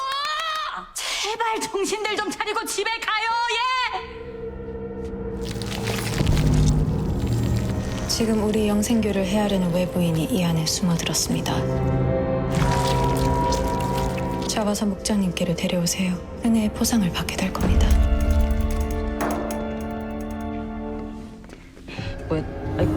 갑자기 왜 이래? Tak berselang lama, Juran langsung mengaktifkan kontrol pikirannya, memerintahkan seluruh jemaat untuk menyerbu Chaini seperti zombie. Dan di saat paling kritis itu, untungnya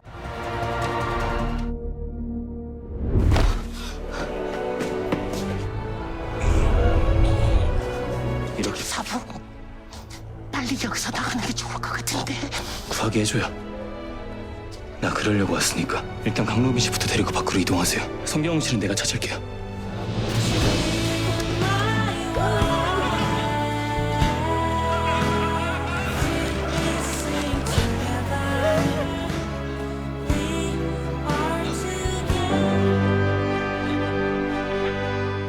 Di sisi lain, nenek mendatangi kantor polisi untuk melaporkan langsung apa yang terjadi di laboratorium bawah tanah. Sayangnya, uang gereja yang masuk ke kantong Pak Polisi jauh lebih kuat dari formulir aduan yang dilakukan nenek. Nenek pun segera paham kalau polisi sudah tidak bisa diandalkan dalam kasus ini. Karena polisi sudah pasti tidak akan turun tangan, nenek pun langsung beralih ke rencana B. Sambil keluar dari kantor polisi, dia langsung memberi aba-aba ke 200 massa yang sudah lama mengepung gerbang gereja untuk segera menyerbu masuk. Massa yang tadinya cuma jadi penonton akhirnya turun tangan jadi pasukan pemecah jalan. 플랜 B로 가야겠다. 준비해. 자, 플랜 B로 간다. Sementara itu, Pak Son masih berusaha kabur dengan merayap di atap, menyaksikan langsung adegan paling mengerikan tubuh pria tua bau tanah dilarutkan oleh staf lab, dan dari sana dia juga mendengar rencana paling gila kelompok Wondo, yaitu menyebarkan cairan kimia eksperimen ke seluruh kota Haeseong demi menciptakan akhir zaman versi mereka sendiri.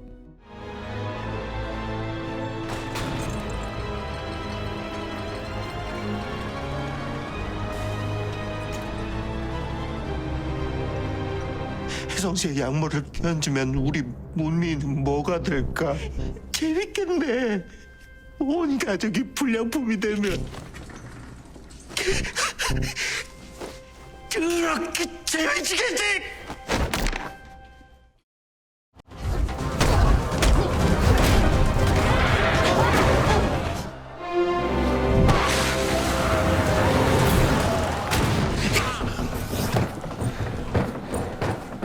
Di sisi lain, tim kembali harus berhadapan dengan Palho. Melihat Robin yang sudah kehabisan tenaga, Unjong meminta Chaini untuk teleportasi bersama Robin. Meski begitu, ternyata Palho sudah mengetahui kelemahan kekuatan Chaini bahwa dia pasti akan kembali ke tempat itu. Setelah teleportasi, Chaini langsung bergegas mencari senjata dan pertarungan sengit antara Palho dan Unjong pun dimulai.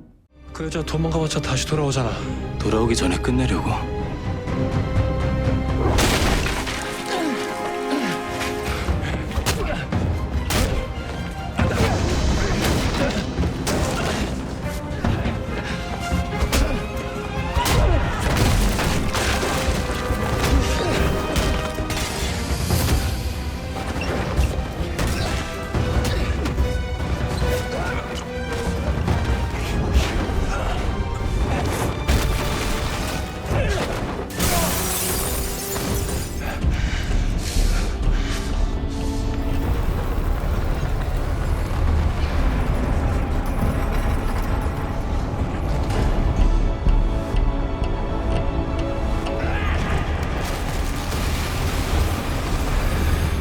'Di sisi lain, Pak Son yang sedang merayap di atap ternyata ketahuan segerombolan jemaat dan dia langsung terpojok tanpa jalan kabur.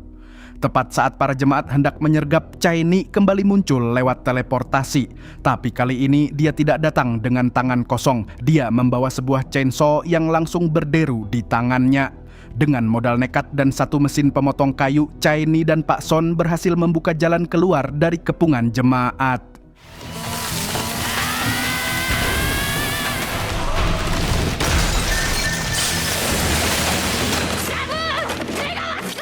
Tapi saat Chaini dan Pak Son kembali ke lokasi pertarungan Unjong dan Palho, mereka hanya menemukan ruangan yang sudah hancur total, barang-barang berserakan bercak darah di lantai. Sayangnya belum sempat ambil napas, gerombolan jemaat sudah mengepung ruangan itu. Beruntungnya Chaini menemukan gel kopi terakhir di sakunya dan menyelamatkan Pak Son. 존나 열심히 살았는데 존나 무시만 당하고 이 개떡 같은 내가 그렇지 뭐. 내가 뭐 많은 거 말해. 어떻게 나 제발.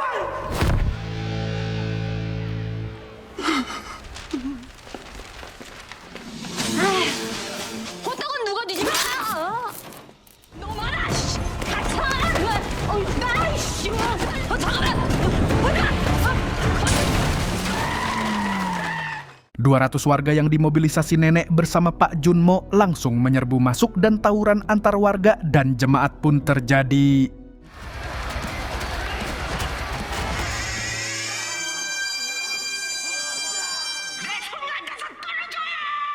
할머니?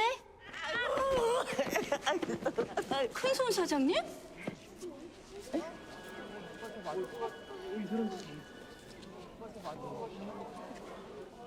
Di sisi lain, Unjong yang tubuhnya hampir mencapai batasnya justru ke ruang Wondo dengan satu pertanyaan terakhir, yaitu tujuan Wondo melakukan eksperimen gila itu. Wondo pun mengaku dengan nada datar semua eksperimen ini berawal dari keserakahan sepele manusia untuk hidup lebih lama. Dia memakai 72 anak dari panti asuhan Sweet Home sebagai bahan percobaan, dan dari semuanya hanya satu yang berhasil, yaitu si anak keabadian. Wondo juga membongkar rencana terakhirnya menyebarkan cairan kimia ke seluruh Haesong supaya nanti dari ribuan korban yang mutasi gagal akan muncul anak keabadian baru. Karena kesabarannya habis, Unjong hendak menyerang tapi belum sempat mengangkat satu benda pun, puluhan laser dari pasukan bersenjata pun sudah membidiknya dan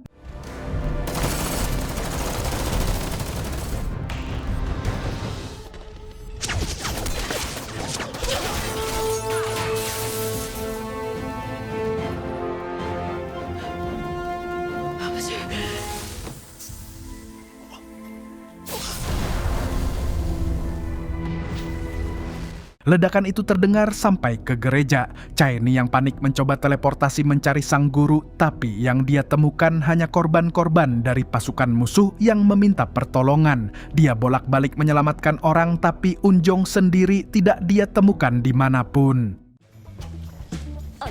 아이고 이 얼굴이 아닙니다.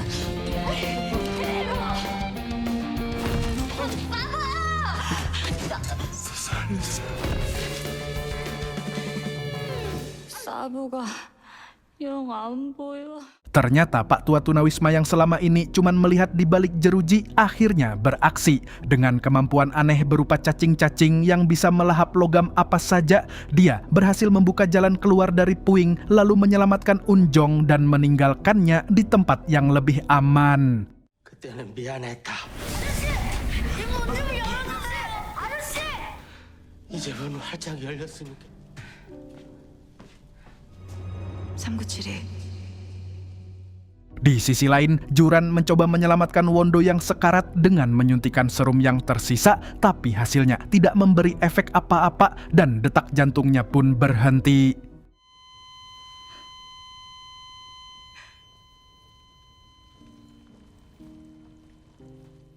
Meski begitu, Juran tetap memerintahkan Horan menjalankan misi kiamat. Lalu dia naik ke lantai atas dan langsung mengambil alih pikiran Pak Junmo. Tepat saat Pak Junmo hendak melepaskan tembakan ke arah nenek, Chaini langsung memeluk neneknya dan menghilang lewat teleportasi. Tentu saja Juran sudah tahu kalau Chaini akan segera kembali dan memerintahkan pasukannya untuk siap menembak. Dan tak disangka saat Chaini kembali, inilah yang terjadi.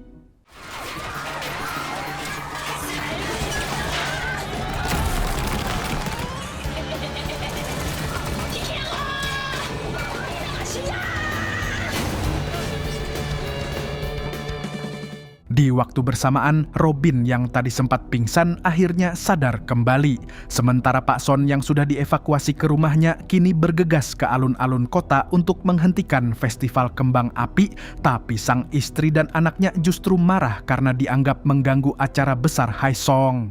무슨 짓을 하려는 줄 알아? 알죠. 썼고 이따 밤에는 불꽃놀이까지 할 수 있게 되었습니다. 이젠 구원 영생구가 문제라는 거 아닙니까? 좋아요. 안 되죠. 아니 따님이 기술까지 하신다면서요. Trio Chaini, Robin, dan Pak Son akhirnya kembali berkumpul untuk membahas bagaimana menghentikan kiamat. Pilihan satu-satunya mereka harus menemukan truk pembawa bahan kimia sebelum semuanya terlambat. Tapi setelah memeriksa setiap sudut kota, tidak satu pun jejak truk itu mereka temukan.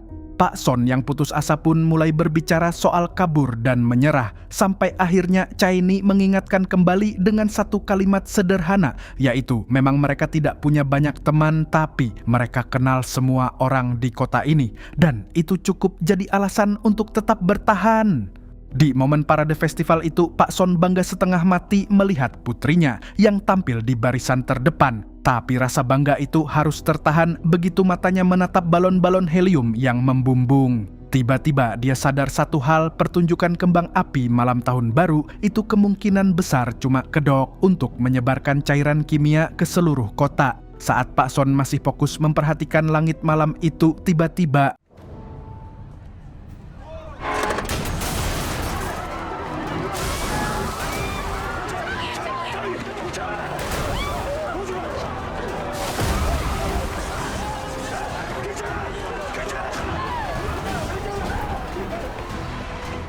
ternyata di sudut jalan lain Robin dan Chaini bertemu Unjong. Akan tetapi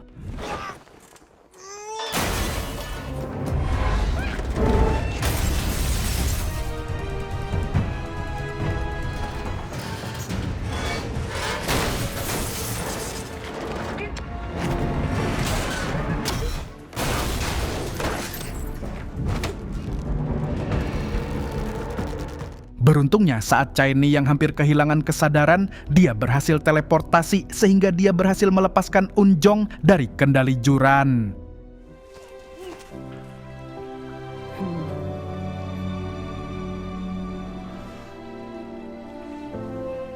Juran yang murka langsung mengendalikan lebih banyak anggota jemaat dan petugas keamanan, menjadikan mereka seperti pasukan zombie yang siap menyerang.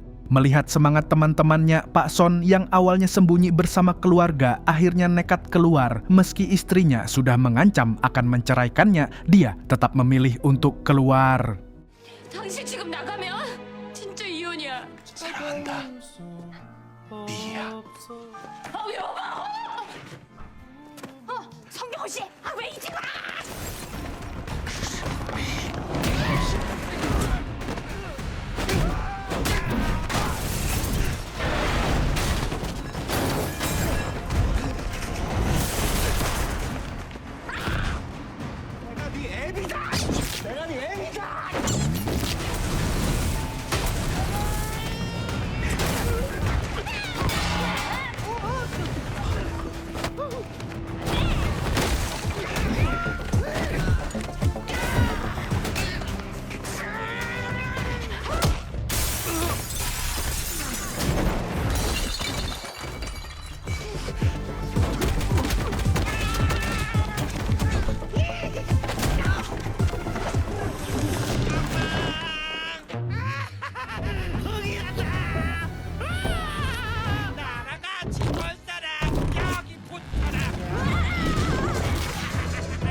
Meski cukup konyol, tim berhasil menyingkirkan para musuh. Pak Son memakai kekuatan lengketnya menempelkan para musuh di maskot festival. Lalu Chaini menteleportasi mereka semua sekaligus. Dari peristiwa itulah untuk pertama kalinya istri dan anak Pak Son menyaksikan langsung bahwa suaminya yang selama ini dianggap pembual ternyata memang pahlawan kota. Belum sempat bernapas, para zombie bangkit lagi dan sekarang warga sipil dan penjaga toko pun ikut dikendalikan oleh Juran. Sedangkan waktu menuju pergantian tahun tinggal 30 menit lagi, tim pun memutuskan berpencar. Pak Son cari Juran, Chaini cek tempat penyimpanan kembang api, dan Unjong tahan kelompok zombie.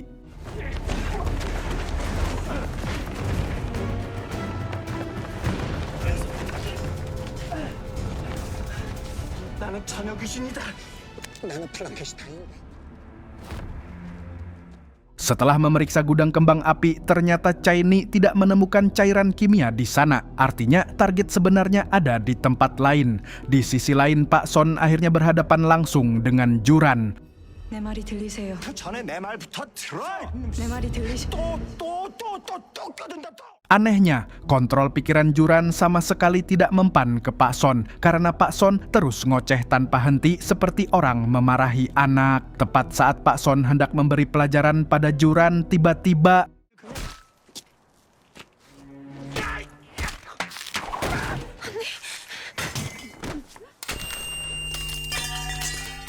Horan datang tepat waktu, tapi di saat bersamaan Juran kehabisan tenaganya dan kehilangan kendali pada warga sehingga mereka satu persatu sadar kembali. Sementara di sisi lain, sosok Chaini terlihat berlari mendekati Unjong yang baru selesai melawan para zombie. Dia mengabarkan kalau bahan kimia itu tidak ada di tempat kembang api dan kiamat tidak bisa dihentikan. Tanpa ragu sedikit pun, Chaini langsung memeluk sang guru erat dan ternyata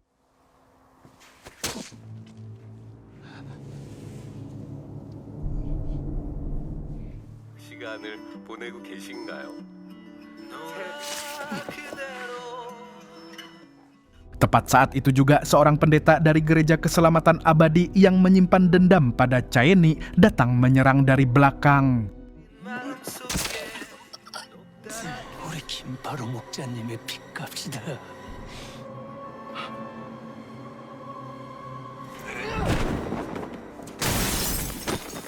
Unjong yang marah langsung melemparkan pendeta itu jauh dengan telekinesisnya.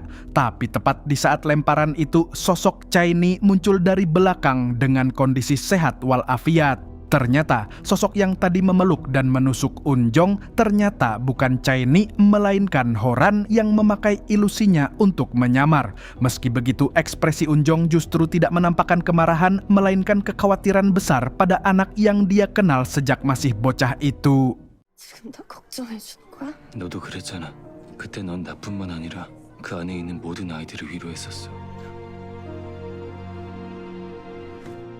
Karena dibalik semua kekacauan ini, dulu di panti Sweet Home, Horan kecil sering memakai ilusinya bukan untuk menyakiti, tapi justru untuk menghibur Unjong dan anak-anak lain yang kesepian. Juran yang menyaksikan langsung kematian saudara kandung terakhirnya, langsung kehilangan kendali atas dirinya sendiri. Emosi yang memuncak itu malah membuat dia mengaktifkan kemampuannya secara maksimal dan kini seluruh warga kota Haeseong jatuh dalam kendalinya sekaligus. Dia mengumpulkan para warga di pusat kota, kemudian sebuah balon raksasa pun muncul di bawah langit kota. Ternyata di dalamnya tersimpan seluruh cairan kimia eksperimen Wondo siap diledakkan dari udara.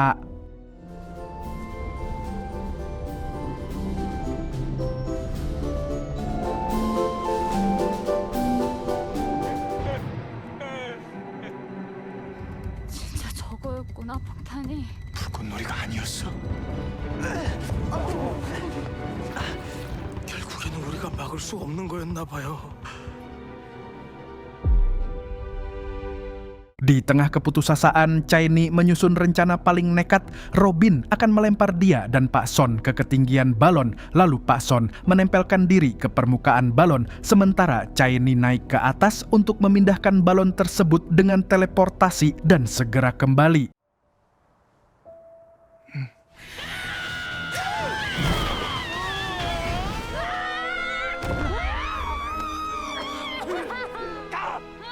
네가 올라가야지.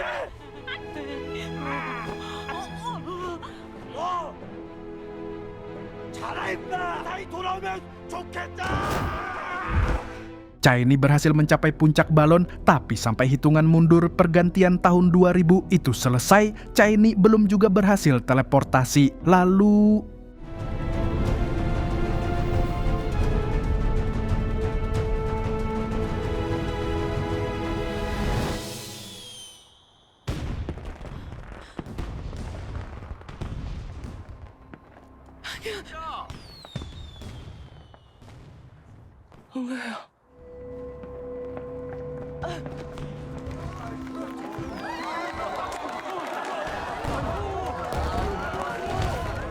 kiamat berhasil digagalkan, bom kimia berhasil diteleportasi, kendali Juran pun berakhir selamanya tepat saat kembang api tahun baru meletus dan warga Haeseong merayakan datangnya milenium baru itu. Tapi di momen bersejarah itu, Chaeni tidak kunjung kembali. 좀 높네. 어디 멀리 갔나? 얘 또 캐나다 같은 데 간 거 아니야?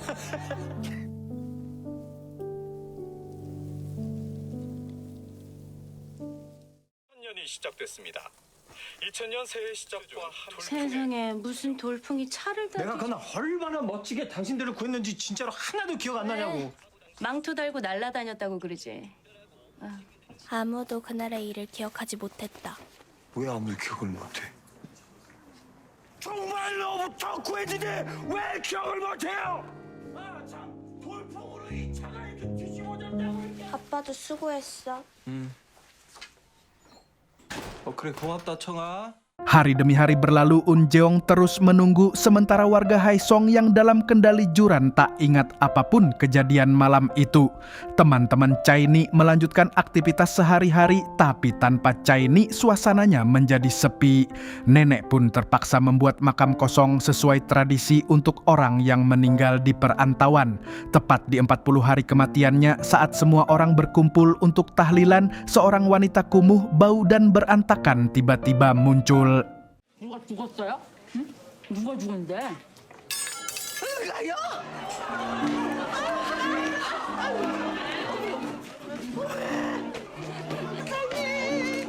Ya, Chaini masih hidup, hanya saja dia memang membutuhkan waktu lama untuk pulang karena tidak punya bekal apapun. 뭔 지구 반대편 사막까지 떨어진 거야.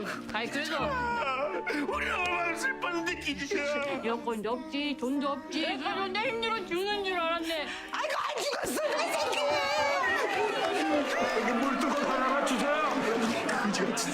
Mendengar kabar itu, tentu saja Un Jeong pun langsung datang untuk melepas rindu. 사부는 내가 안 반가운가? 왜 이렇게 늦었어요? 오지 마요. 우리 씻고 나중에 봅시다.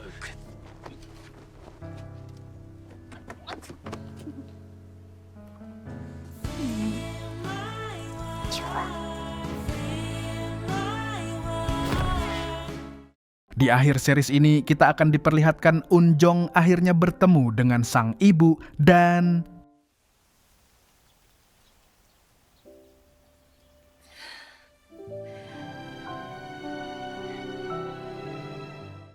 네, 입구 통제 완료했습니다. 입구 통제 완료했습니다.